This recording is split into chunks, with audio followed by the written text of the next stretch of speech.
స్తోత్రం. హల్లెలూయా హల్లెలూయా. కీర్తనోడు దేవునికి స్తోత్రాలు దేవుని పరిశుద్ధమైన నామములో కూడి ఉన్న దేవుని పిల్లలైన మీకందరికీ ప్రభు అయిన యేసుక్రీస్తు శుభమైన నామములో నా ప్రత్యేకమైన వందనాలు శుభములు తెలియజేస్తూ ఉన్నానండి. మరి అందరూ బాగున్నారు కదమ్మా? పోలే దేవుని గొప్పల్లా ఏం చేతంటే గాలుపులు ఈ సంవత్సరం ఎన్నడూ లేనంత గాలుపులు వేసిన ఈ సంవత్సరం. మరి గత 20 రోజుల్లో క్రితమే నేను సరిపోతానేమో అనుకున్నాను. దేవుని యొక్క మహాకృపను బట్టి మన అందరినీ కూడా క్షేమంగా దేవుడు ఉంచాడు. అందుని బట్టి దేవునికి మహిమ కలుగును గాక. హల్లెలూయా. చదువుకున్న వాక్యానికి మనం వచ్చేద్దామండి. నేను సమయము 12:40 అవుతుంది. మరి ఒక అరగంట కానీ 20 నిమిషాలు కానీ వాకింగ్ చెప్తాను. ఎంచేతంటే ప్రార్థన ఎక్కువ సమయం చేయాలి, వాక్యము తక్కువ సమయాన్ని చెప్పాలనేటువంటి ఆలోచన కలిగి ఉన్నాను. ఎంచేతంటే ఏ కార్యక్రమమైనా జరగాలంటే ప్రసంగానికంటే ముఖ్యమైనది ప్రార్థన చేసి రాత్రంతా కూడా ప్రభు ప్రార్థన చేసి పగలంతా కూడా రోగులని ఆయన స్వస్థపరిచాడు. రాత్రి ప్రార్థన లేకుండా పగల స్వస్థతలు జరగలేదు. అలాగే దేవుని కార్యాలు జరగాలంటే మొదట ప్రార్థనకి ప్రాముఖ్యతనివ్వాలి, తర్వాత మిగతా వాటికి ప్రాముఖ్యతనివ్వాలి. దేవునికి స్తోత్రం. హల్లెలూయా. మనము ఇప్పుడు ఒక వాక్యాన్ని చదువుకున్నాం. ఆ వాక్యం ఏంటంటే హగ్గాయి వ్రాసినటువంటి గ్రంథములో మనం చూసినటువంటి మాటను ఒకసారి చూద్దాం. మళ్ళీని చూడన్న సత్యానందం 1వ అధ్యాయము 4వ వచనాన్ని ఒకసారి చూద్దాం. చూడు. ఈ మందిరము పాడై ఉండగా మీరు సరంబి వేసినటువంటి గృహాలలో నివసించడానికి ఇది సమయమా? దేవునికి స్తోత్రం. హల్లెలూయా. దేవుని యొక్క వాక్యము ఈ విధంగా బోధిస్తూ ఉంది. దేవుని పిల్లలమైన మనము, దేవుని మందిరానికి వెళుతున్నటువంటి మనకి ఏం కావాలి? దేవుని మందిరంలో వర్షం కురిస్తే వర్షం కురవకుండా ఉండాలి, ఎండ కాస్తే గాలి పేయకుండా ఉండాలి, చలిగాలి వస్తే వెచ్చదనం ఉండాలి. ఇవన్నీ కూడా ఉండాలి అంటే దేవుని మందిరాన్ని మనం శుభ్రంగా బాగు చేసుకోవలసినటువంటి బాధ్యత ఎవరికి ఉందాం? ఇది దేవుని పిల్లలమైన మన అందరికీ ఉంది. లోకానికి కాదండి, లోక సంబంధమైన వ్యక్తులకి కాదు. ఇది దేవుని గురించి, దేవుని యొక్క పిల్లలను గురించి హగ్గాయి ప్రవక్త ద్వారా దేవుడు దర్శనమిచ్చి మాట్లాడుతున్నటువంటి మాటలేవి.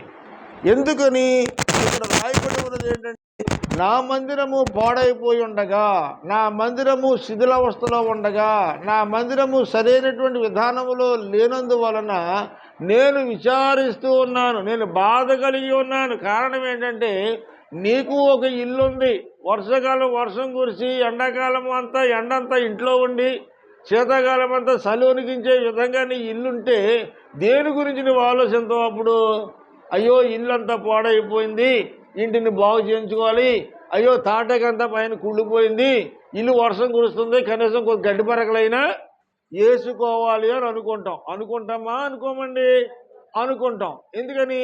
మనము పడుకునే ఇంట్లో వర్షం కురిస్తే మనకి ఇల్లంతా చిరాగ్గా ఉంటుంది, చీదరగా ఉంటుంది. ఏమండి? మన ఇల్లు చూడటానికి అందంగా కనిపించదు.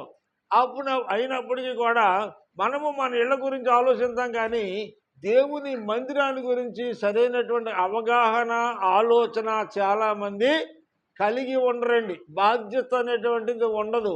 ఒక్కళ్ళు ఒక ఇల్లు బాగు చేసుకుంటారులాగా లేనిది 10 మంది కలిసి ఒక మందిరాన్ని బాగు చేసుకోవడం పెద్ద కష్టమైన పనేమి కాదు. మన ఇల్లు పాడైపోతే దరిదాపు 10 లక్షలు, 20 లక్షలు, 30 లక్షలు స్తోమతాన్ని బట్టి మనం కట్టుకుంటాం.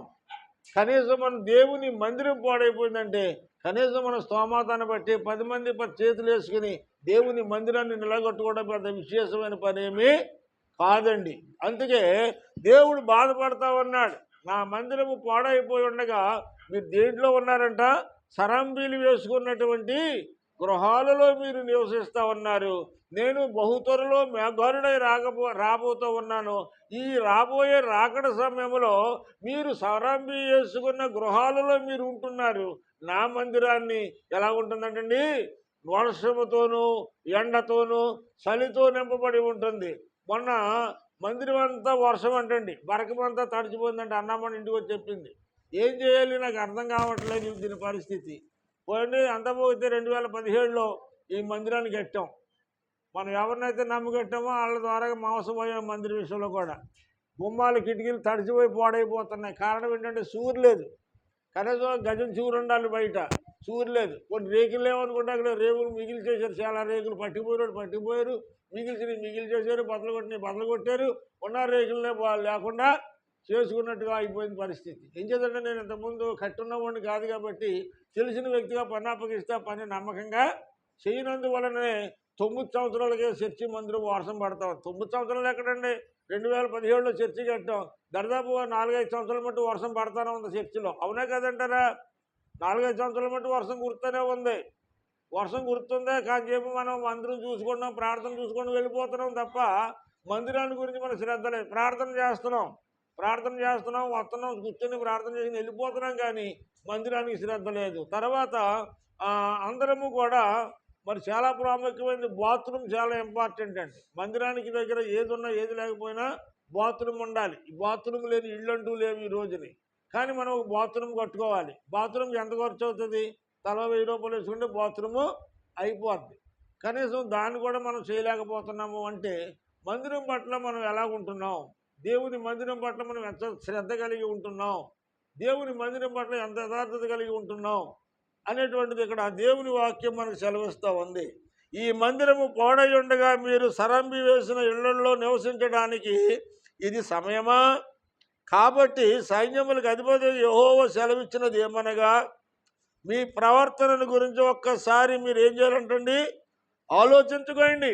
మీ ప్రవర్తన గురించి మీరు ఆలోచించండి అంటున్నాడు. ప్రవర్తన అంటే దేవుని ఎడల మనము ఎంత మంచి ప్రవర్తన కలిగి దేవుని విషయాల్లో మనం ఉంటున్నాం అనేటువంటిది మనము పరిశీలన చేసుకోవాలి. పాస్టర్ గారు చెప్పారనేది కాదు, వాక్యాన్ని అనుసరించి వాక్యానుసారంగా నడవాలి. దేవుని మందిరం అంతా వర్షం కురుస్తూ ఉంది. అయ్యో ప్రియమైనటువంటి వారులారా, మన ఇళ్లలో వర్షం కురిస్తే మనం ఏదో వేసుకుంటున్నాం, వర్షం రాకుండా కనీసం వర్షం లేవు కురిసినా పట్టింపు లేదు. అంటే దేవుని మందిరం పట్ల మనం ఎంత భక్తి కలిగి ఉంటున్నామో, దేవుని మందిరం పట్ల ఎంత శ్రద్ధ కలిగి ఉంటున్నామో, దేవుని పనుల పట్ల మనం ఎంత నమ్మకంగా ఉంటున్నామో దీనిని బట్టి మనకి అర్థమవుతా ఉంది. దేవునికి స్తోత్రం, హల్లెలూయా. ప్రియమైనటువంటి వారులారా, మనము దేవుని కొరకు బ్రతకడం అంటే మొదట నీ రాజ్యము నీ నీతిని మేము వెతకాలి ప్రభు అని చాలామంది మేము ప్రార్థన చేస్తున్నాం. అవునా కాదంటారా? అందరు చెప్పట్లా, అందరూ అవునా కాదా? మొదట ఏం వెతకాలంట? దేవుని రాజ్యాన్ని ఆయన నీతిని వెతకాలని ప్రార్థన చేస్తున్నాం. మంచిదే, ఆయన రాజ్యాన్ని ఆయన నీతిని వెతకాలి, రైటే. మనం ఏం వెతుకుతున్నాం ఈ రోజుని? మనం ఏం వెతుకుతున్నాం? ఆయన రాజ్యాన్ని వెతుకుతున్నామా? ఆయన నీతిని వెతుకుతున్నామా? ఆయన గురించి మనం ఏమైనా చింత కలిగి ఉన్నామా? ఆయన గురించి మనం ఏమైనా ఆలోచన కలిగి ఉన్నామంటే దేవుని పనుల పట్ల మనకు ఆసక్తి అనేటువంటిది లేదు. దేవునికి స్తోత్రం, హల్లెలూయా. దీపారావు గారి పాపం మందిరానికి దగ్గరికి వచ్చారు. అది పాపం ఏదో టయాన్ని వచ్చి చక్కగా వాకలు తుడిచి వెళ్తూ ఉన్నారు. దేవుని మందిరం తుడవటం మంచిదే కదా. నీవు ఆరోగ్యంగా ఉంటే నీ ఇల్లు తుడుచుకోకుండా ఉంటావా? నీ వాకలు తుడుచుకోకుండా ఉంటావా? నీవు ఏమండి, ఒక స్త్రీ తన ఇల్లు ఎప్పుడు తొడవదో, తన వాకలు ఎప్పుడు తుడుచుకోదు, ఎప్పుడు కళ్ళ వేసుకోకుండా ముగ్గెట్టుకోకుండా ఉంటుంది. ఆమెను మంచం మంచి లేవలేని స్థితి వచ్చినప్పుడే ఆ ఇంటికి కళ్ళాపు కానీ ముగ్గు కానీ వేయకుండా ఉంటుంది ఆ స్త్రీ. అయితే దేవుని మందిరము ఎవరో ఒకరు పని చేయాలి, కనీసం తుడిచెళ్ళి కనీసం దేవుని ఆశీర్వాదాలు ఖచ్చితంగా ఇస్తాయి. పాస్టర్ గారు ఏమి ఇవ్వలేకపోవచ్చు, పాస్టర్ గారు ఏమి చేయలేకపోవచ్చు, కానీ దేవుని పని చేస్తున్న నిన్ను దేవుడు మాత్రము విడిచిపెట్టడం. దేవుని సన్నిధిలో నువ్వే చిన్న పని చేసినా, దేవుని సన్నిధిలో నువ్వే చిన్న పనిముట్టు పెట్టినా, ఆ పనిముట్టు దేవుని మందిరంలో వాడబడుతున్నప్పుడు ఒక పొయ్యి కానివ్వండి, లేకపోతే పాత్రలు కానివ్వండి, డ్రమ్ములు కానివ్వండి, లేకపోతే ఇంకోటి మైకులు కానివ్వండి, ఇవన్నీ కూడా ఎక్కడ వాడుతున్నాము? ఇవన్నీ దేవుని మందిరంలో వాడుతున్నాను. దేవుని మందిరంలో వాడబడుతున్నాయి కాబట్టి నీవిచ్చిన ప్రతి పనిముట్టు దేవుని మందిరంలో వాడబడటము నీ పేరు జీవగ్రంథంలో సువర్ణ అక్షరాలతో వ్రాయబడి ఉంటుంది. ప్రియమైన దేవుని బిడ్డలారా, లక్షలు వచ్చినా మనమే తినేస్తాం, 1000 వచ్చినా తినేస్తాం, ఎంత వచ్చినా ఎంత డబ్బు ఉన్నా మనకేం కడుపులో కాపురం చేయదండి. మన ఇళ్ళల్లో కాపురం చేయదు. ఇవాళ ఇంట్లో డబ్బు ఉండొచ్చు, రేపు పొద్దున్న ఇలా అప్పుల పాలు అవ్వచ్చు. ఇలాంటి ఈ రోజున అప్పుల పాలయ్యే పొద్దున ధనం కలిగి ఉండొచ్చు. ఏ రోజున ఏమవుతామో మనకు తెలియదు. ఏదేమైనప్పటికీ పడ్డా గోడలు పడినట్టు మాత్రం ఎప్పుడూ ఉంచడండి దేవుడు. దేవునికి స్తోత్రం. హల్లెలూయా. కూలిపోయిన గోడలు కూలిపోయినట్టు ఉంచడం. తన మందిరం అవసరంతో పోతే ఒకవేళ పట్టించుకోకపోతే ఎవరో ఒకరి ద్వారా దేవుడు తన కార్యం చేసుకుంటాడు. ప్రియమైన దేవుని బిడ్డలారా, కానీ నీలో ఉన్న ఆసక్తిని దేవుడు చూస్తూ ఉంటాడు. నీవైనా నేనైనా మనం ఎవరమైనా నీ ప్రవర్తన ఒక్కసారి చూసుకోమని దేవుడు చెప్తూ ఉన్నాడు. దేవునికి స్తోత్రం. హగ్గాయికి దేవుడు మాట్లాడుతూ ఉన్నాడు. యోధా ప్రజలతో మాట్లాడుతున్నాడు. యోధా ప్రజలు వాళ్ళు చక్కటి గృహాలు కట్టుకున్నారు, చక్కటి సరంబులు వేసుకున్న ఇళ్లలో ఉంటున్నారు. వర్షం వస్తే ఎచ్చగా ఉంటుంది, దాన్ని చలికాలం వస్తే ఎచ్చగా ఉంటుంది. ఇల్లు వర్షాలు కొరవు, అన్ని చక్కగా శుభ్రంగా బాగు చేసుకున్నారు. కానీ ఆ యోధా ప్రజలు దేన్ని విడిచిపెట్టారంట? దేవుని మందిరాన్ని విడిచిపెట్టారు. దేవుని మందిరాన్ని పట్టించుకోవడం లేదు. కారణం ఏంటంటే, నీ మందిరం మీద అంటే మా మందిరం పలానా చోట అండి, మా ప్రార్థన మందిరం, మా పాస్టర్ గారు ఎవరంటే పలానా గాబ్రియల్ గారు నువ్వు చెప్పుకుంటున్నావు. కానీ మాటకు మాత్రమే చెప్పుకుంటున్నావు, కానీ ఈ యొక్క బాధ్యత అనేటువంటిది పరిపూర్ణముగా ఉండటం లేదు. దేవునికి స్తోత్రం. దేవుని పని నువ్వేది చేసినా, బిందు నీళ్ళు పట్టుకొచ్చినా, ఓకలు తుడిచినా, కానీ దేవుని పని నువ్వే చిన్న పని చేసినా, దేవుని పనిలో నువ్వు నమ్మకంగా ఎంత పని చేస్తా ఉన్నావు, ఎంత యథార్థత కలిగి ఉన్నావు, దేవుని పట్ల నువ్వు చేసే పనిలో ఎంత నమ్మకంగా యథార్థత కలిగి సంతోషంగా చేస్తున్నావో దానిని బట్టి దేవుడు నిన్ను నీ కుటుంబాన్ని ఆశీర్వదిస్తాడండి. ఒకరోజు యేసుక్రీస్తు దారంటే వెళుతూ మంచి గాలుపు జాబు తినేసాడండి. ఆయన గాలుపు విపరీతమైన గాలుపు వేస్తూ ఉంది. ఈ సేవకాలు బాగా సేవగా వేస్తూ ఉంది. పక్కన వాళ్ళు అంటున్నారు, ప్రభువా మా ఇంటికి రా నాయన, కొంచెంసేపు సేద తీర్చుకొని కొంత మంచినీళ్ళు తాగి కొంచెంసేపు విశ్రాంతి తీసుకుని నేను ఒకళ్ళు అంటుంటే, మరొకళ్ళు అంటున్నారు, అలా కాదు ప్రభు, మా ఇంటికి రండి, భోజనం చేసి కొంచెంసేపు విశ్రాంతి తీసుకుందు కానీ అంటున్నారు. ఎంతమంది ఇన్ని రకాలుగా చెబుతున్నారు. కానీ తమ నోటితో హృదయంలో అయితే యేసుక్రీస్తుకి ఏమి లేదు, చోటు లేనందువలన వాళ్ళు ఎవరి ఇళ్లలోనూ ఉండడానికి యేసు ప్రభు ఇష్టపడలేదు.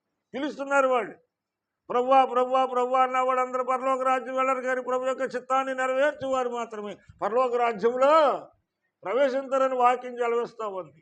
ప్రియమైన దేవుని బిడ్డలారా, ఈరోజు ఎంతోమంది దేవునికి ఇవ్వాల్సింది దేవునికి ఇస్తే దేవుని పనులు చక్కగా జరుగుతాయి. అవునా కదంటారా?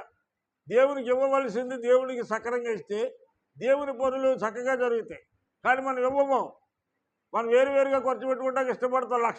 ఎన్ని లక్షలైనా వేరువేరుగా ఖర్చు పెట్టుకోవడానికి ఇష్టపడతాం. కానీ దేవుని పని విషయమై దేవునికి ఇవ్వవలసింది మాత్రము ఇవ్వకుండా ఏం చేస్తారంటండి? దశమ భాగం ఇవ్వకుండా దొంగిలించే వాళ్ళు దొంగలే. వాళ్ళకి సంపాదన లేదా? ఉంది. సంపాదన లేదా? ఉంది. దేవుడు వాళ్ళని కాపాడట్లేదా? కాపాడుతున్నాడు. అన్ని సక్రంగానే సవ్యంగానే ఉన్నాయి. కానీ దేవునికి ఇచ్చే విషయంలో మనకి ఏమవుతుందండి? ఆత్మీయ పుష్టిరోగంతో ఉంటున్నారు అనేకులు. గొప్పలు ఇవ్వలేకపోతున్నారు. ఇచ్చే మనసు వాళ్ళకి ఉంటే కనీసం లేబులు కూడా ఎంతో కొంత ఇవ్వగలరు. దేవునికి స్తోత్రం. హల్లెలూయా. మందిరం కట్టేటప్పుడు మీకు అందరికీ తెలుసు, ఇక్కడ ఉన్నవాళ్ళు అందరికీ తెలుసు, తెలియని వాళ్ళు ఎవరు లేరు.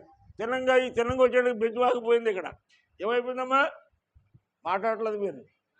బెజ్జువాగిపోయింది. ఇక్కడ పాస్టర్ గారి దగ్గర డబ్బుల్లో బెజ్జువాగిపోయింది. ఏం చేయలేమో అర్థం కావట్లా. ప్రార్థన చేస్తున్నాం అన్నారు. ప్రేమకుమార్ ఇంటికాడ ఎక్కడో ఇటుకలు ఉన్నాయని చూశాను. ఇటుకలు చూసి అడిగితే బాగుంటుందేమో, ఇస్తుందో ఇవ్వదావిడి, వాళ్ళ బాతులు కట్టించుకుంటాకో దేనికో వాళ్ళు తీసుకుని ఉంచుకున్నారని మొత్తం మీద ఆవిడని కొంత సొరవ చేసి ఆవిడని అడిగితే, అయ్యా నా అడ్డేమీ లేదు, ఆయన అడగండి ఇస్తారని చెప్పాను. ఆవిడ మాట తప్పని ఆయనకి నాకు పెద్ద టచ్ లేదు అప్పట్లోను. ఆయన దగ్గరికి వెళ్ళి ఆయన అడిగితే, మందిరానికే కదా పట్టుకెళ్ళండి మాస్టర్ గారు అన్నాడు. ఆయన అరమరకలాగా పట్టుకెళ్ళమన్నాడు. ఆయన అడిగిన దానికంటే ఎక్కువ ఈ బెజ్జు అంత ఇటు కడుతుందో అంత ఇటుకి కూడా వాళ్ళిటికే పట్టుకొచ్చి ఈ గోడ కట్టడం జరిగింది మధ్యలో. లేకపోతే ఆ ఇటుక ఆ టైంలో లేదు, కొట్టడానికి డబ్బులు లేవు.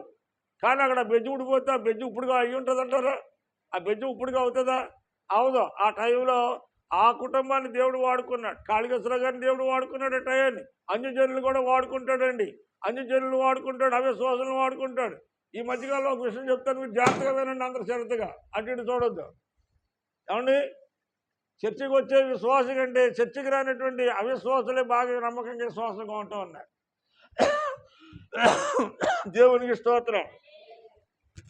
ఒకసారి ఒక వ్యక్తి, అమ్మ చర్చికి రావట్లేదు, 4 వారాలు పెట్టని అడిగితే, అయ్యా నేను ఆ పని గురించో ఈ పని గురించో ఇంకో పని గురించో లేదా గోలింపు గురించో రాలేకపోతున్నాను అన్నది ఆ మనిషి.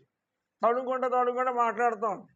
మాట్లాడుతున్నలోగా భర్తకు అడిగితే భర్తను ఫోన్ చేసి అమ్మ ఆయనకు ఆవిడకు ఒకసారి ఫోన్ ఉండంటే ఆయన ఏం మాట్లాడాడు తెలుసు, ఆయన తాగుపోతే చుట్టకాల్చేవాడే అయినప్పటికీ ఆయన ఏమన్నాడు చేసా, ఆవిడండి ప్రార్థనకి వెళ్ళింది అయ్యగారు అన్నాడు.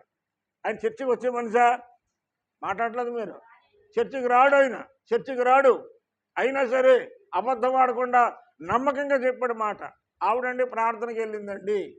కానీ ఆ మాట చెప్పడానికి ఈవిడి తడుకుంటుంది, దాన్ని తడుకుంటుంది. అర్థమైపోయిన పరిస్థితి. ఏం చేద్దంటే ఆవిడి మందిరానికి వెళ్ళిన మాట కరెక్టే, వేరే చోట ప్రార్థనకి వెళ్ళింది కానీ ఆవిడ చెప్పలేకపోతుంది, తడబడలాడుతుంది. కానీ భర్త తాగుబోతైనా గుడికి వెళ్ళని వాడైనా నమ్మకంగా దేవుడు చెప్పాడు. దేవుడు ఏం చూస్తున్నాడు? నువ్వు గుడికి వెళ్తున్నావా లేదో చూడట్లేదు, మీ ఆయన తాగిపోతాడా అలా తిరిగిపోతాడని చూడట్లేదు, నువ్వు యథార్థంగా మాట్లాడుతున్నావా అబద్ధం మాట్లాడుతున్నావా అనేది దేవుడు చూస్తూ ఉన్నాడు. అవునా కాదంటారా? అది అలా ప్రేమ కుమార్ అడగమంది. కానీ కాళికేశ్వర గారు ఒప్పుకోకపోతే ఇవిడేం తెగించి ఇవ్వగలదా? ఇస్తుందా? ఇవ్వలేదు. ఎంచేదంటే ఆయన మందిరానికి రాకపోయినా దేవునికి విషయంలో ఆ పనిముట్లు ఆయన దగ్గర ఉన్నవి ఇవ్వటానికి వెనుకడుగు వేయలేదండి. ఎందుకు నేను ఈ విషయం చెప్తానండి? ఎవరిని విమర్శించట్లేదు స్త్రీమని వాళ్ళారా. మందిరానికి వస్తున్న స్త్రీలమైన మనకంటే మన యజమానులు నమ్మకంగా మాట్లాడుతూ ఉన్నారు. నీ యజమానుడు నమ్మకంగా మాట్లాడుతున్నాడు, తాగిపోతేనే పర్లా, చుట్టగాల్చోడైనా పర్లా. కానీ దేవుని విషయంలో ఎలా మాట్లాడుతున్నాడంట? యథార్థంగా మాట్లాడాడు. నేను ఎంతో సంతోషపడుతున్నాను, ప్రియమైన వారులారా. ఎందుకు అంటే దేవుడు యథార్థమంతులు ఎక్కడున్నాడా అని చూస్తున్నాడండి. నీతిమంతులు ఒక్కడైనాను కనుగొందినా అని చూస్తున్నాడంట. నోవాహు కాలంలో ఏమైపోయిందండి? ప్రజలందరూ మార్గం తప్పిపోయారు. అందరూ మందిరాలకు వెళ్ళేవాళ్ళే, రకరకాల మందిరాలకు వెళ్ళేవాళ్ళే, అందరూ దైవభక్తులే. కానీ దేవునికి యథార్థమైన వాళ్ళు ఎవరు కనబడలేదంటండి. ఆకాశం నుండి భూమి మీద తొంగు చూస్తే ఒక్కళ్ళైనా నీతిమంతులు కనపడలేదంట. అప్పుడు నోవాహు ఒక్కడే నీతిమంతుడిగా కనపడ్డాడు. అలాగే ఈ రోజుని ఎన్నో సంవత్సరాల బట్టి మందిరానికి వస్తున్నా నీవు రేపొద్దున దేవుని రాకడలో ఒకవేళ నీవే ఎడవబడి నీ భర్తే ఎత్తబడతాడేమో ఒకసారి ఆలోచించుకో. అతని యొక్క యథార్థతను బట్టి, అతని యొక్క నమ్మకత్వాన్ని బట్టి దేవుడు అది చూస్తున్నాడు తప్ప అటు తాగుపోతాడా, తిరిగిపోతాడా, లేదా మందిరానికి రావట్లేదు అన్నవాడు చూడండి. అక్కడ నీ యథార్థతను బట్టి, నీ యొక్క నమ్మకత్వాన్ని బట్టి, అమ్మా నీ విశ్వాసమును బట్టి నీ పట్ల నేను కార్యాన్ని చేస్తానన్న దేవుడు, అయ్యా నీ విశ్వాసాన్ని బట్టి, నీ నోటి మాటను బట్టి నీ పట్ల నేను కార్యాన్ని చేస్తాను. దేవునికి స్తోత్రం. హల్లెలూయా. యథార్థత అనేటువంటిది చాలా అవసరం అండి. దేవునికి నమ్మకం అనేటువంటిది చాలా అవసరం. ఇంకేదంటే అబద్ధానికి జనకుడు సాతానుడు. ఈ పండు తినొద్దురా బాబు అంటే ఆ పండు తినొద్దు అన్నాడా నిన్ను? ఆ పండు తింటే మీరు ఏమైపోతారంట? దేవదూతలు అయిపోతారు మీరు. ఎంతనే ఆశ కలిగింది, లెక్కలతో ఆశని పైగా అంతా ఎగిరెచ్చని చెప్పి ఆశ కలిగింది వాళ్ళకి. దేవదూతల వల్ల అయిపోతామని ఈ పనికి మళ్ళీ తిన్నదా పనికి మళ్ళీకి ఇచ్చాడు. అవునా? ఎవరు తిన్నారు ముందు? పనికి మళ్ళీ తిందా. దేవునికి స్తోత్రం. అది చెడిపోయి ఏం చేసిందంటే తన భర్తను కూడా చెడిపోయింది, కుటుంబాన్ని నాశనం చేసుకుంది. సుఖశాంతులతో ఆయురారోగ్యాలతో మరి ఏదోతో ఉండవలసినటువంటి ఆ జంట ఏమైపోయిందంటండి? దేవుని చేత బయటికి నెట్టివేయబడింది. దేవునికి స్తోత్రం. హల్లెలూయా. నా ప్రియమైనటువంటి వాళ్ళు ఈ మధ్యాహ్నకాల సమయంలో మన యొక్క విశ్వాసం, దేవుడిని నమ్ముకున్న నీవు, మందిరానికి వస్తున్న నీవైనా నేనైనా మనలో యథార్థత అనేటువంటిది లేకపోతే మనం ఎంత ప్రార్థన చేసిన ప్రార్థనకి ఫలితం అనేటువంటిది రాదండి. ఆ యథార్థత ఉండాలి. దేవుని ఎడల భయభక్తులు కలిగి ఉంటే నువ్వు అబద్ధం ఆడతావా? దేవుని ఎడల భయభక్తులు కలిగి ఉంటే నీవు తడబడలాడతావా? ప్రియమైన దేవుని బిడ్డలారా, భయభక్తులు కావాలి. భయం లేని భక్తి కాదండి దేవుడికి కావాల్సింది. దేవుడికి కావాల్సింది కానుకలు కాదు, నీ పిడికిడి బియ్యం కాదు. దేవుడు కోరుకుంటాడు, నీ హృదయం కావాలని కోరుకుంటున్నాడు ఆయన. నీ హృదయం పవిత్రంగా ఉంటుందేమో, దానిలోకి వచ్చిన నివాసం ఉండాలని చూస్తున్నాడు ఆయన. నీ హృదయం అంతా తెరిచి చూస్తే ఏముందంటే లోపల అబద్ధము, దుర్గంధము. ప్రియమైన దేవుని బిడ్డలారా, అబద్ధానికి జనకుడు సాతానుడు. అబద్ధమాడే ప్రతి ఒక్కరు కూడా సాతాను యొక్క కుమారులు కుమార్తెలే. అబద్ధం అనేది రాకూడదు. ఎందుకు అబద్ధం ఆడాలి? ప్రాణాపాయం వచ్చిందా? కొన్ని తప్పలేదు. ప్రాణాపాయం వచ్చింది, అయ్యో ప్రాణం పోయే పరిస్థితిలో ఉందో కదా, సినిమా కలా అబద్ధపడితే ఆడవచ్చేమో కానీ అయిన దానికి కాని దానికి అబద్ధాలు ఆడి అబద్ధాలను అల్లుకుంటా పోతే అబద్ధాలు పుట్ట చివరికి పొద్దున్న ఆ పుట్ట తీస్తాడు ఆయన పుట్ట తీస్తాడు. అప్పుడు నీకు తీరుతాడు, నీ పుట్టని బట్టి, నీ నోటి మాటను బట్టి, నీ ప్రవర్తనను బట్టి. ప్రియమైన దేవుని బిడ్డలారా, సంఘం అనగా కుటుంబం, సంఘం అనగా ఒక మహావృక్షము. మీరు చెట్లు చూడండి, కొన్ని చెట్లు దాంట్లో పురుగులు ఉంటాయండి, పసర పురుగులు ఉంటాయి కొన్నిసార్లు. సంక్రాంతి నెలలోనూ చిక్కుడు బోదలు పెడతారు చాలామంది, అవునా? చిక్కుడు బోదలు పెడతారు, చిక్కుడు బోదకి తొందరగా పురుగు పడుతుంది. అలాగే ఏ చెట్టు అయితే కొంచెం తీపిగా ఉందో, తీపి అంటే మంచి, ఏ చెట్టు అయితే తీపిగా ఉందో, ఏ చెట్టు అయితే మంచిగా ఉందో దానికి తొందరగా పురుగు పడుతుందండి. ఆ పురుగులు ఎలాగ ఉంటాయండి, ఆకు పచ్చగానే ఉంటుంది, పురుగు కూడా పచ్చగానే ఉంటుంది. ఈ పసిరి చెట్ల మయాన్ని ఈ పచ్చ పురుగు తొలుస్తూ ఉంటే ఆ వ్యవసాయం చేసేవాడికి పురుగు కనపడదండి. కారణం ఏంటంటే అది ఆకు రంగులోనే ఉంది కనుక పురుగుని గమ్ముని పట్టుకోవడం కష్టతరం కనుక దేవుని సన్నిధిలో ప్రార్థనే చేయాలి. ఏమని? ప్రభువా, చెట్టుని తొలుస్తున్న పురుగుని పట్టుకొని చంపునాయనా అని చెప్పి ప్రార్థన చేయాలి. ఏం చేయాలంట? చెట్టుని చంపుతున్న పురుగుని ఏం చేస్తాం మనం? ఏం చేస్తామండి? వ్యవసాయం ఊడిచిన వాళ్ళు చేనికి పురుగట్టిందనుకో ఏం చేస్తాము? యేసుబాబు గారు ఏం చేస్తాం? పురుగు మందు కొడతాం, అంతేకాని కోళ్ళ పురుగులు చంపితే పాపం అనుకుంటాం మనం. అలాగ అనుకుంటే మనకి ఏమైనా తోడు మేము వస్తాయా? రావు, మొత్తం చేనంతా నాశనం అయిపోవాలి. అందుచేత ఈ పసర పురుగులను ఏం చేయాలంటే పురుగు మందు కొట్టి చంపాలి. దేవునికి స్తోత్రం. ప్రసంగి గ్రంథం ఒకసారి చూద్దామండి. ప్రసంగి పరమగీతాలు ఒకసారి చూడండి. పరమగీతాలు 2:1 చూడొచ్చా? ఒక మాట ఉంటుంది, 2:15. పరమగీతాలు 2:15. త్వరగా మళ్ళీ ఇక్కడికి వచ్చేద్దాం.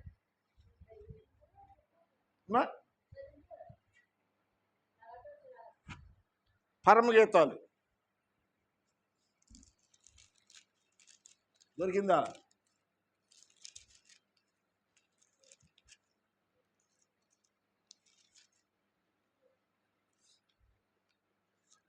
దొరికిందమ్మా? పర్లేదా? చూడు తొందరగా. పరమగీతాలు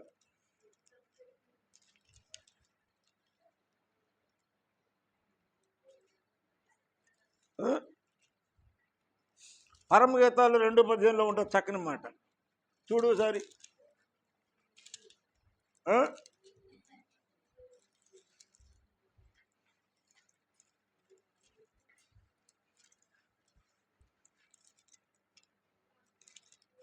ఉందా?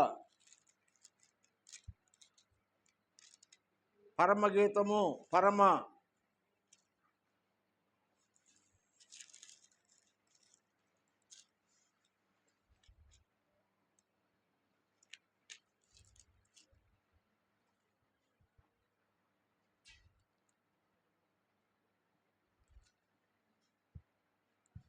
ఉందా? బయట పేజీ చూడు, బయట పేజీ చూస్తే గమని దొరికింది. 2:15.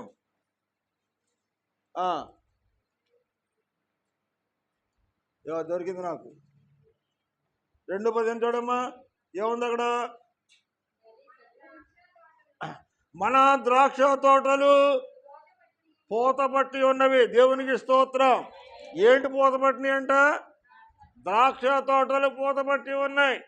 అంటే ఫలాలు కావాలంటే ముందేమొస్తుంది? పూత వస్తుంది. పూత తర్వాత పిండి బయలుదేరుతుంది. పిండి తర్వాత ద్రాక్షవళులు వస్తాయి. అయితే ఇక్కడ రాయబడింది మాట ఏంటంటే, చక్కని మాట, మన ద్రాక్ష తోటలు పూత పట్టి ఉన్నవి, ద్రాక్ష తోటను చెరుపు గుంట నక్కలను పట్టుకొనుడి. దేవునికి స్తోత్రం. ద్రాక్ష తోటలను చెరుపు గుంట నక్కలను పట్టుకొనుడి అన్నాడు. గుంట నక్కలంటే అర్థం ఏంటి అమ్మా? గుంట నక్క అంటే అర్థం ఏంటి చెప్పట్లేదు. గుంట నక్క అంటే చెట్టుని చెట్టులాగా ఉండొచ్చి కింద ఏళ్ళు తాగడం అనమాట అండి, గుంటలు తీయటం. అప్పటి వరకు ఆ చెట్టు పళ్ళు తిన్నది, ఆ చెట్టు పళ్ళు తింది, ఆ చెట్టు నీడని ఆశ్రయించింది, ఆ చెట్టు తనకి ఎంతో ఆశ్రమాన్ని ఇచ్చింది, ఎంతో ఆదరించింది. చివరికి దానికి ఏం బుద్ధి పుట్టిందంటే ఈ చెట్టు మొదలు తాగడం మొదలు పెట్టిందండి. దేవునికి స్తోత్రం. హల్లెలూయా. కుక్క చూడండి, సందగడ వస్తుందండి. సందగడ వచ్చి పొయ్యి అంతా దువ్వేసి ఏం చేస్తుంది అది? అమ్మా, పొయ్యిలో పడుకుంటుంది. జాగ్రత్తగా వినండి మీరు, ఇవన్నీ ఒరిజినల్ మాటలే. పక్కన చక్కగా దువ్వేసి ఆ పొయ్యిలో తెల్లవాళ్ళు యక్షతనంగా పడుకుని తెల్లల గట్టలు ఏం చేస్తుందండి? నువ్వు కొంత ఎలుగొత్తి నువ్వు ఎలాగ ఊరుకోవు కదా, పొయ్యిని మళ్ళీ వాడు దువ్వేసినందుకు. అప్పుడు తెల్లల గట్టలు ఏం చేస్తాడు? ఇది దులపరించుకుని మాట్లాడలేదు, అది దులుపుకుంటూ వెళ్ళిపోద్ది. అంటే రాత్రి అంతా పొయ్యిలో పడుకుంది ఎచ్చగాను, తెల్లల గట్టలు వేసి దులపరించుకుని వెళ్ళిపోద్దంట. అంటే ఇక్కడ మనం చూడవలసినది, ఆ గుంటనక్క కూడా ఏం చేసింది? ఆ చెట్టుని ఆశ్రయించింది, చెట్టు పళ్ళు తిన్నది, చెట్టు నీడని ఆశ్రయించింది. చివరికి దానికి ఏం తోచిందో ఏమి లేదో కానీ ఆ చెట్టుని కింద ఏళ్ల తవ్వుతూ మొదలుపెట్టిందండి. అంటే దాని ఉద్దేశం ఏంటి? అప్పుడు దాకా నీడనిచ్చిన చెట్టుని, అప్పుడు దాకా కడుపు నింపినటువంటి చెట్టుని, మొత్తం చెట్టునే నాశనం చేయాలని ప్రయత్నం చేసిందండి. ఏంటది? గుంట నక్క. అందరు చెప్పండి, గుంట నక్క. ఇదే పేరు దేవుడు బైబిల్లో ఒకడికి పెట్టాడు. అది ఎవరికి పెట్టాడు దాన్ని కూడా మీకు చూపిస్తాను. ఎవరికి పెట్టాడు? లోకా సువార్త 13:32 చదవమ్మా. లోకా 13:32. ఈ గుంట నక్క అనే పేరు ఎవరికి పెట్టాడు, ఎవరికి బాగా సూట్ అయిందో బైబిల్లో ఒకసారి చూద్దాం. చూడమ్మ ఒకసారి. ఏంటి? మీరు వెళ్ళి, అమ్మ జాగ్రత్తగా ఎవరండి, ఆయన వారిని చూసి మీరు వెళ్ళి ఆ నక్కతో, ఏ నక్కతో అమ్మ? ఆ నక్కతో మీరు వెళ్ళి ఆ నక్కతో ఎలాగూ చెప్పండి. ఏమని? ఇదిగో నేడు అనగా ఈరోజు రేపును నేను దెయ్యములను వెళ్ళగొట్టుచు రోగులను స్వస్థపరచుచు ఉండవలేను. అంచేత ఈ విషయము ఎవరితో చెప్పమన్నాడు? ఆ నక్కతో చెప్పు అంటున్నాడు. ఆ నక్క అనగా ఎవరు అమ్మా? ఎవరో నక్క? యేసుప్రభుని 2 సంవత్సరాల వయసులోనే వధించాలి, చంపేయాలని చెప్పి చూసినాడు ఎవడు అమ్మా? ఎవరు? హేరోదు రాజుని యేసుక్రీస్తు పుట్టకతోటి ఆయన తీసేయాలి, పెద్దవాడు అవ్వకుండా 2 సంవత్సరాల వయసులోనే ఆయన చంపేయాలని చెప్పి ప్లాన్ చేసుకుంటూ వచ్చాడు. చివరికి ఆయన పెరిగి పెద్దవాడు అయిన తర్వాత కూడా ఆడు ఏం చేస్తాడు? కుట్ర పొందుతూ ఉన్నాడంటే యేసుప్రభుని ఎలా చంపుదామా, ఏ విధంగా చంపుదామా. చివరికి హేరోదు అపోస్తల కార్యం గంధం వచ్చినప్పుడు ఏం చేశాడండి? పురుగులు పడి చచ్చిపోయాడు అని రాయబడం. యేసుప్రభుని చంపాలని ప్రయత్నం చేసిన వాడు ఏమైపోయాడంటండి? అక్కడికక్కడ దేవుడు మొత్తగా పురుగులు పట్టి చచ్చిపోయాడంటండి. అది అపోస్తల కార్యం గ్రంథంలో రాయబడం. దేవునికి స్తోత్రం. అయితే ఇక్కడ మనం చూడవలనండి, ఆ నక్క అనగా ఎవరు? ఆ నక్క హేరోదా. ఆ నక్క అనగా ఎవరు? యేసుక్రీస్తుని చంపడానికి ప్రయత్నం చేసిన వ్యక్తికి దేవుడు నక్క అని పేరు పెట్టాడు. నక్క జిత్తులు మారి అంటే కొంతమంది చూడండి, లక్క జిత్తులు మారులుగా ఉంటుంటారు. అవునా కాదంటారా? జిత్తులు మారి నక్క అంటే ఇది ఏం చేస్తుందంటే ఈ చెట్టుని పాడు చేయాలని మొత్తం ఏర్లని తవ్వేస్తుందండి. చూడండి, అక్కడ రాయబడి ఉంది, గుంట నక్కలను ఆ ఏర్లు తవ్వే గుంట నక్కని జాగ్రత్తగా ఏం చేయాలంటే దాన్ని పట్టుకొని అన్నాడు. ఇక్కడ ఏమన్నాడు?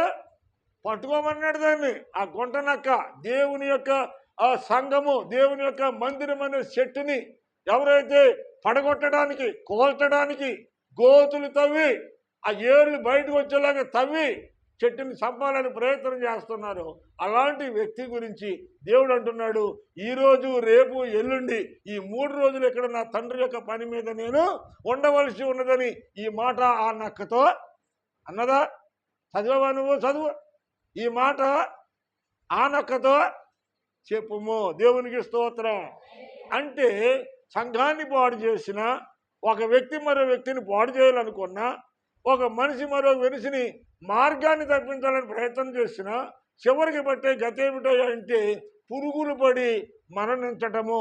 హేరోదు చివరి టైంలో అదే విధంగా మరణించాడండి. దేవునికి స్తోత్రం. హల్లెలూయా. అందుకని ఈ గుంట నక్కలతో చాలా ప్రమాదం. నక్కలతో అంత ప్రమాదం ఉండదు, కానీ గుంట నక్కలంటే ఏళ్ళుతో సుద్ధ తవ్వేసి చెట్టును పడగొట్టేటువంటి గుంట నక్కలు అంటాడు. దేవునికి స్తోత్ర. చదవండి వాక్యాన్ని. గుంట నక్కలు ఆ నక్కనిలాగా ఆ నక్కతో ఎలాగో చెప్పమంటున్నాడు. దేవునికి స్తోత్రం. హల్లెలూయా. రెండో మాట చదువు. మూడో మాట ప్రకటన 2 రెండోసారి చూడమ్మా. త్వరగా ముగించేస్తున్న సమయం లేదు. ప్రకటన 2:2 ఏముంది? నీ క్రియలను అమ్మా, నీ క్రియలను, నీ కష్టమును, నీ సహనమును నేను ఎరుగుదును. నీ క్రియలు ఎలాంటి క్రియలు, నీవు ఎలాంటి సహనంతో కలిగి ఉన్నావో, ఇంకా నీవు దుష్టులను, దుష్టత్వాన్ని కలిగిన వ్యక్తులను సహింపలేవనియు, అపోస్తలులు కాకే అపోస్తలమని చెప్పుకునే వారి నిమిత్తము తాము అపోస్తలులమని చెప్పుకుని వారిని పరీక్షించి వారు అబద్ధికులను నీవు కనుగొంటివని నేను ఎరుగుదును. దేవునికి స్తోత్రం. హల్లెలూయా. అబద్ధికులు నువ్వు అబద్ధికుల యొక్క మాట ప్రవక్తలని చెప్పుకునేవాళ్ళు అబద్ధ ప్రవక్తలు బయలుదేరుతున్నారండి. ఇప్పుడు అబద్ధ ప్రవక్తలు బయలుదేరుతున్నారు. మేము బోధకులం అంటున్నారు. వాళ్ళు సమర్పణ లేనటువంటి వాళ్ళు. పగలంతా ఏదో పని చేసుకుని రాత్రి అక్కడ దగ్గర చిన్న దుకాణం పెట్టి ఏదో తోడు బియ్యం కోసమో, చేరు బియ్యం కోసమో, 10 కోసమో, 5 కోసమో పోగుల్లో వెళ్ళిపోతున్నారండి. వాడు ఏం చేస్తాడు తెలుసండి? మేగుతాడు నిన్ను. అటు చక్కగా మేగుతాడు. సంక్రాంతి పండుగ వచ్చినప్పుడు మళ్ళీ మట్టి వాళ్ళన్నీ మళ్ళీ వైట్ సిమెంట్ లేదు, గులసనం వేయాలంటే దానికి ఉన్నటువంటి చిన్న చిన్న బెంచీలన్నీ ఏం చేయాలమ్మా? మేఘాలు మేగితేనే కానీ సున్నం వేయడానికి కుదరదు. అలాగే ఈ మధ్యలో వచ్చేవాళ్ళు ఉంటారు చూసారని, గంటారని గడిపినాడు వీళ్ళు మేగుడు బంద్ చేస్తూ ఉంటారు. మేగుతూ ఉంటారు. ఏమండి, భయం చెప్పి శ్రద్ధగా ఉండాలని కొట్టేవాళ్ళు తిట్టేవాళ్ళు ఎవడన్నా ఇష్టపడతారా? ఇష్టపడరా. మేఘవాళ్ళని బాగా ఇష్టపడతారు. ఈ మేఘపడినోడు చివరికి ఎక్కడ పోతాడు? అరగరికి పోతారు. ఆడిపోతాడు, ఈడిపోతాడు చివరికి. అప్పుడు నువ్వు ఎక్కడున్నావంటే నీకేం తెలియదు. దేవుడు అదే చెబుతున్నాడు. గుంట నక్కలను పట్టుకోండి, గుంట నక్కలను ప్రాణతోలండి. అంతలో సంసోను కూడా ఏం చేశాడు తెలుసండి? 2 నక్కలను పట్టుకొని 2 నక్కలకి తాడు కట్టి నుప్పెట్టి ఉడిచిపెట్టాడు అన్నట్లు. అవి ఏం చేయండి, గోధుమ తోటలోకి వెళ్ళిపోయి మొత్తం చేనంత పండదేలంతా తగలబెట్టేసినాడు. అర్థమైంది మీకు? ఈ యొక్క గుంట నక్కలతో చాలా జాగ్రత్తగా ఉండాలి. గుంట నక్కలతో చాలా ప్రమాదమైంది. అంచేత నక్క స్వభావం ఎప్పుడు కూడా మనకి ఎన్నో పాఠాలు తెలుసు నక్కల గురించి చెప్పుకోవాలంటే.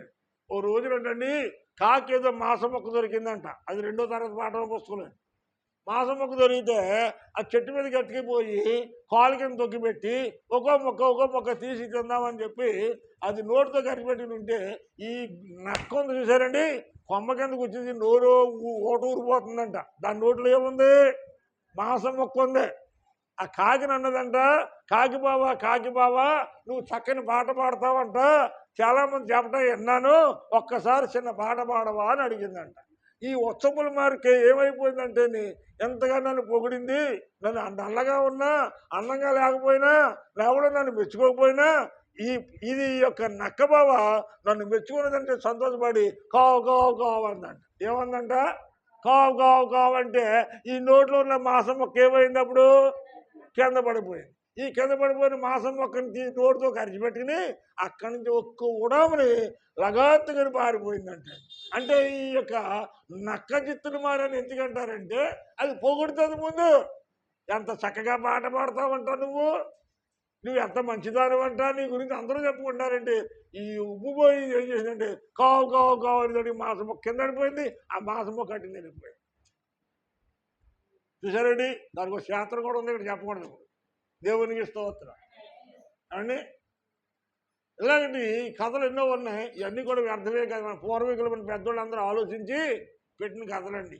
అంచేత గుంట నక్కలను పట్టుకోవాలంటే ఈ యొక్క తవ్వుతో చూసిన ఏళ్ళు కనపడే ఏళ్ళు తవ్వేస్తే ఏమవుతుంది? చెట్టు ఏమైపోద్ది అమ్మా? అలా ఏమవుతుంది? ఇంటి మొక్కలున్నాయా? మొక్కలుండి ఒకటి తావు చూడు సగం తవ్వాయి. ఏమవుతుందో చూద్దాం మళ్ళీ వారానికి. ఏమవుతుంది? ఎండిపోతుంది.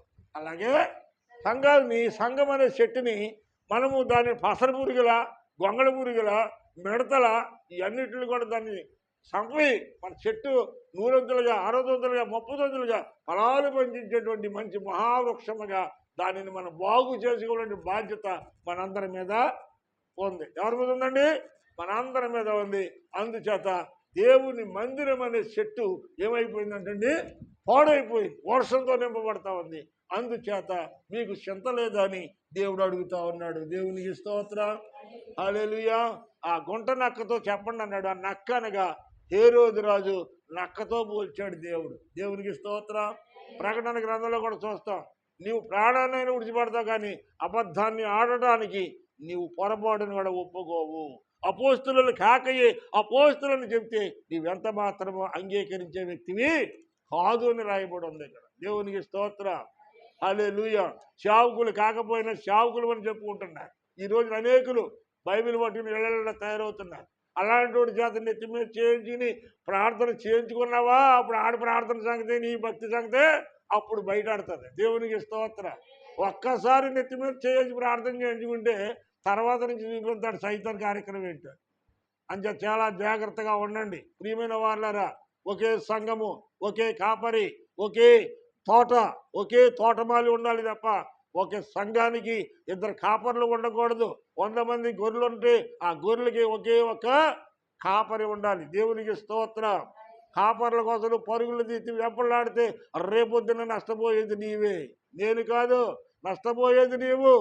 అంచేత నీవే విషయంలో తప్పిపోయినా పర్లేదు కానీ దేవుని విషయంలో యథార్థత అనేటువంటిది విడిచిపెట్టకూడదు, నమ్మకం అనేటువంటిది విడిచిపెట్టకూడదు. నువ్వు అబద్ధాలు ఆడావా, మందిరానికి వచ్చినా ఒకటే రాపోయినా ఒకటే. అబద్ధాలు పొరపాటు నీ నోట్లోంచి రాకు. నిలువునా సీరియస్నా నీవైనా నేనైనా అబద్ధం అనేటువంటిది రాకూడదండి. దేవుని కోసం, మన కోసం యేసయ్య తన ప్రాణాన్ని పెట్టాడు. ఎందుకో తెలుసా? చిన్న మాట అబద్ధపడతానికి సిలువే వెళ్ళిన పని ఉండేది కాదు. దేవునికి స్తోత్రం. ఈ మధ్యాహ్న కాలంలో ముగిస్తాను. ప్రియమైన వాళ్ళరా, నా మందిరం పాడైపోయి ఉండగా మీరు సరంబిలు వేసిన గృహాల్లో ఉండటం అది మంచిది కాదని దేవుడు మనకు హెచ్చరిస్తూ ఉన్నాడు. ప్రియమైన వాళ్ళరా, అంతేకాకుండా 8వ వచనాన్ని చూస్తే మీరందరూ మీరు తినే దాంట్లోనే కొంచెము తీసి పక్కన పెట్టి నా మందిరాన్ని మీరు కట్టినట్లయితే, నా మందిరాన్ని మీరు అందరూ కలిసి బాగు చేస్తే, 8వ వచనంలో ఏముందో చూడు. హగ్గై 1:8 పర్వతములెక్కి మ్రాణులను తీసుకొని వచ్చి మీరు ఈ మందిరమును కట్టించిన ఎడల దాని యందు నేను సంతోషపడతాను. దేవునికి స్తోత్రం, హల్లెలూయా. నువ్వు పర్వతములకు ఎక్కి మ్రాణులను కొట్టుకుని వచ్చి ఈ పాడైపోయిన శిథిలావస్థలో ఉన్నటువంటి ఈ మందిరాన్ని నీవు బాగు చేస్తే దానిని బట్టి నేను ఏమన్నాడు దేవుడు? బాధపడతాడా? ఏం పడతాడు? సంతోషిస్తాడు అంటున్నాడు. దేవుని మందిరాన్ని బాగు చేస్తే దేవుడు సంతోషిస్తాడు. దేవుడు సంతోషిస్తే మన కుటుంబాలు ఎలా ఉంటాయండి? ఆశీర్వాదకరంగా ఉంటాయి. చుట్టాలు తిన్న ఇళ్ళు సురుమంగళం ఏమీ ఉండదు. దేవుని కొరకు నువ్వు ఏదైనా చేస్తే దేవుడు సంతోషిస్తానంటున్నాడు ఈరోజు. మరి దేవుడి కొరకు నువ్వు చిన్న పని చేస్తే దేవుడు సంతోషిస్తున్నాడు కదా. మరి నువ్వు 10 రూపాయలు కానుకిస్తే దేవుడు సంతోషపడ్డా? నువ్వు దశంభాగం ఇస్తే దేవుడు సంతోషపడలేదా?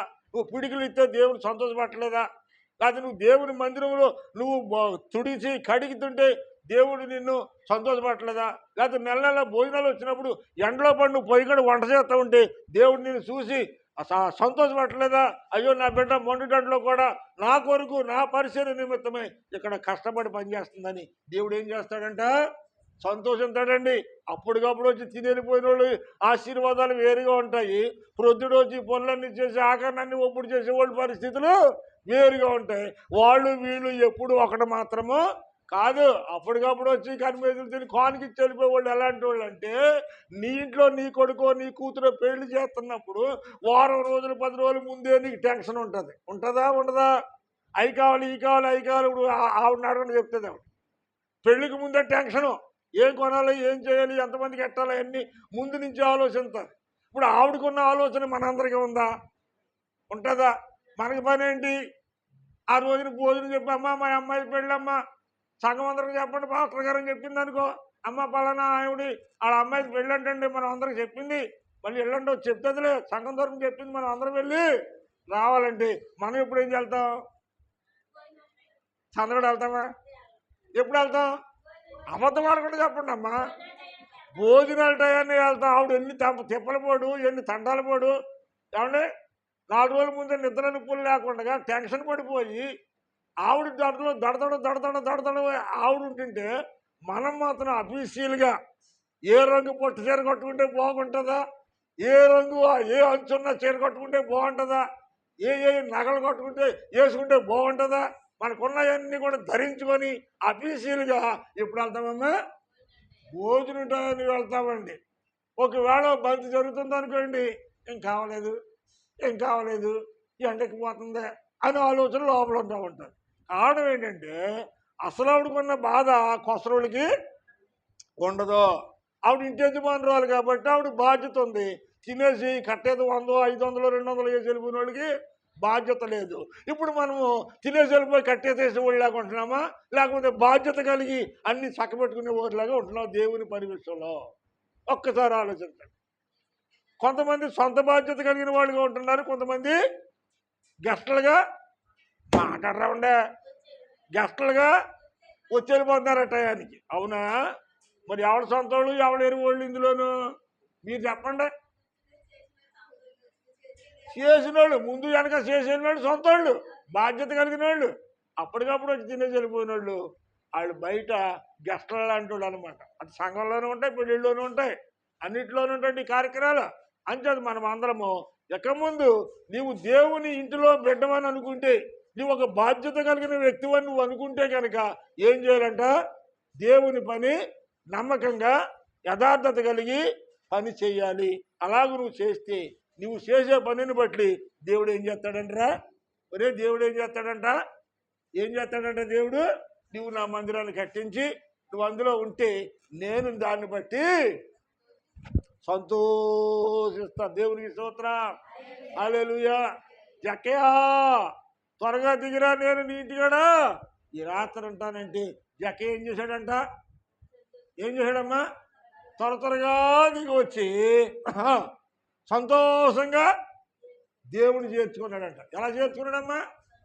అది అందరు చెప్పట్లేదు, ఆవిడ చెప్పట్లేదు. సంతోషంగా చేర్చుకున్నాడా, పరిపూర్ణంగా చేర్చుకున్నాడా?